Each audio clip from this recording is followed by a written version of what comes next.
Welcome back to On Football. Today's review is going to be on the Nike Vapor Carbon Elite 2014 football cleats. I have them right here in my bag. Sometimes I just like to walk around the house carrying these because I like them that much. But I'm going to cover a lot of things today. I'm going to look at the difference between last year's top cleat from Nike, which is the Vapor Talon Elites, and then of course I'm going to compare it to the Vapor Carbon. So we're going to take a look at all three of these cleats today, including the Vapor Carbon Elites. I'm going to cover certain things like the durability, the ventilation, the weight, some of the cushioning, and of course the price and the traction.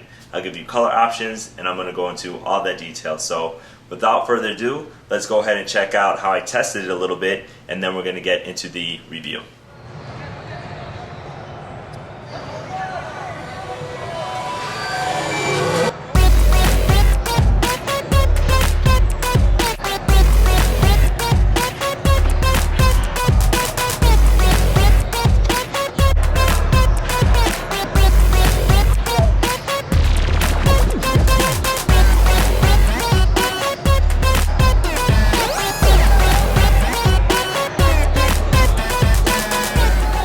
If you saw the unboxing that I did a couple weeks ago, you can go back and check that playlist for it. You're going to know that they came in a bag. These are the special edition Super Bowl Vapor Carbon Elites.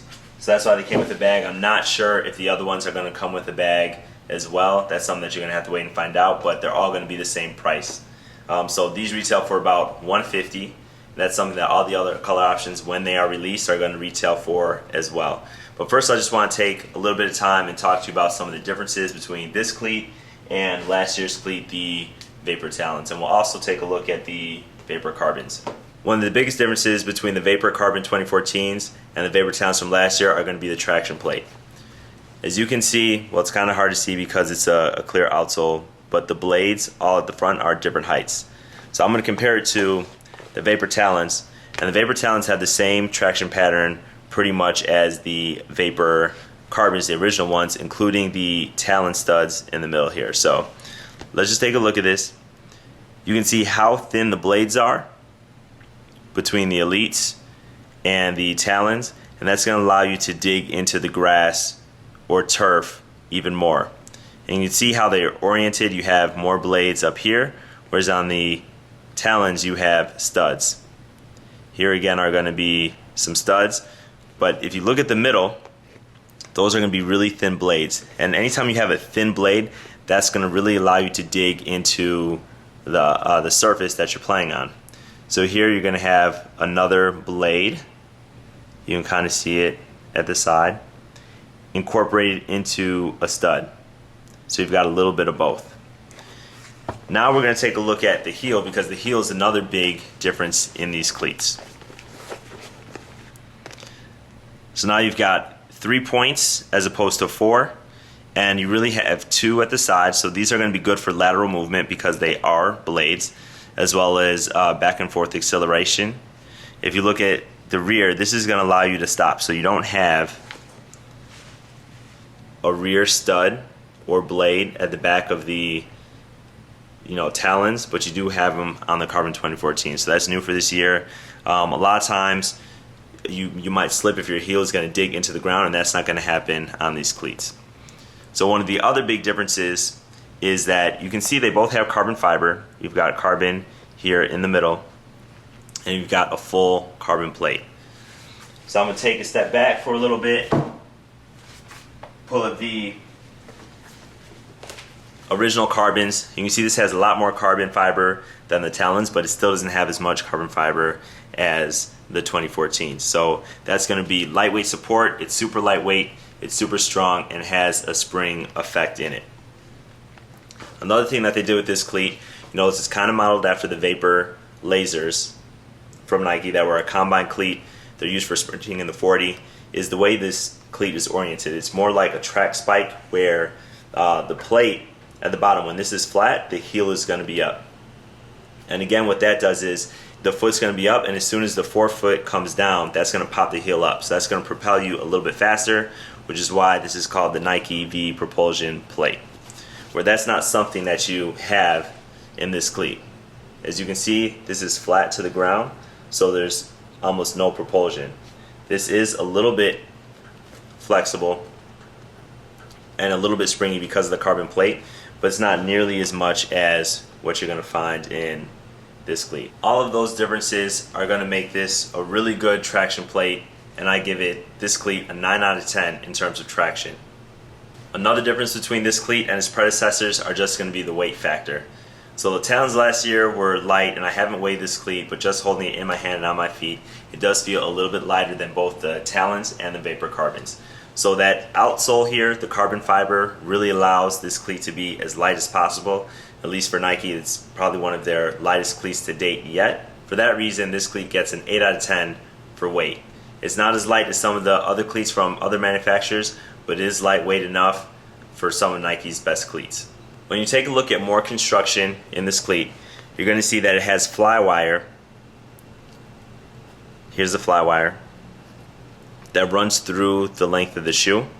It's something that the Vapor Carbons, the original ones, had as well.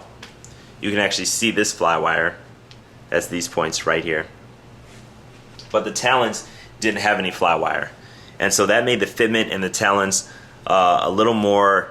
It wasn't as much of a custom fit in the Talons. So if you had narrow feet, you were okay. If you had wider feet, you might need to go up a size. Also, you had to go down half a size. So there were a lot of different fitment challenges with the Carbons, or with the Talons. This makes it a little bit easier. It also enables a lot of foot lockdown in your forefoot, which allows you to be faster just because your foot isn't slipping off of the footbed. They also brought back the internal booty. Again, this is something that was in the original Carbons but wasn't in the Talons.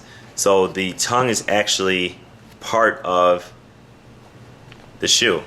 If you look into it, if you can see in here, they're one and the same. That's something that makes the fitment really tight inside of the Carbons, and something that they brought back for 2014.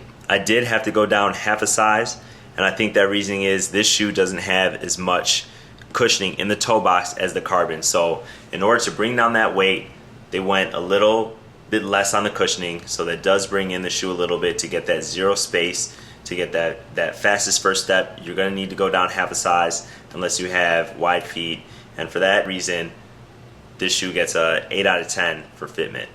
Breathability is going to be another important factor.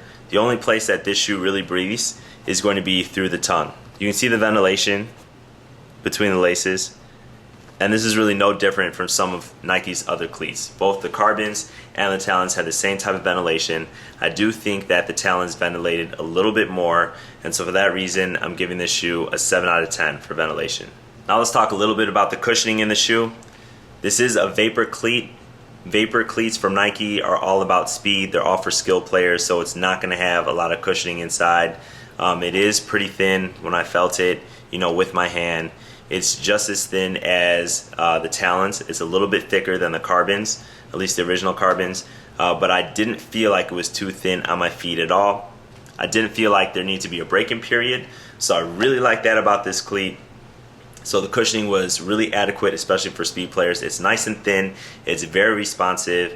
It's some of the best cushioning that I've seen for a speed cleat, where it's not too minimal, where you're hurting your feet, and it's not too thick where you can't feel the field. So cushioning, I gave this a top rating, which is really 9 out of 10.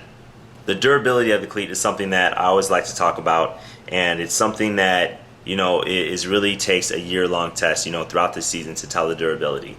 So I'm going to give you my thoughts on durability, having only used it for one day, to see how it hold up. And I do think they are really durable. The materials on the outside, the stitching, all of the glue, nothing seemed out of place. It does seem like it will last you a season.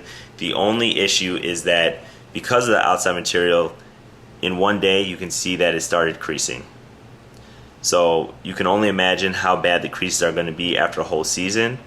But the shoe's not going to fall apart on you. The cleat, it's still going to be there. A lot of you have had problems in the past with cleats breaking.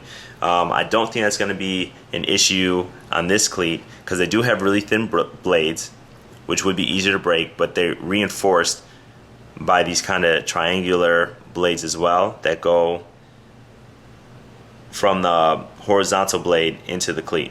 So the reinforced with that, you're not going to have any issues. So it should be a really durable cleat, and I give this a 9 out of 10. we've covered everything so far, everything about durability, the fitment, you know, the pricing, the cushioning, ventilation, everything that you can possibly think of, the traction. The one last thing is just the different color options. Right now, this was the only color sold. It's out of stock. Again, this was a Super Bowl edition. I do have 2 more up on the Nike site right now, a black colorway and a Volt colorway.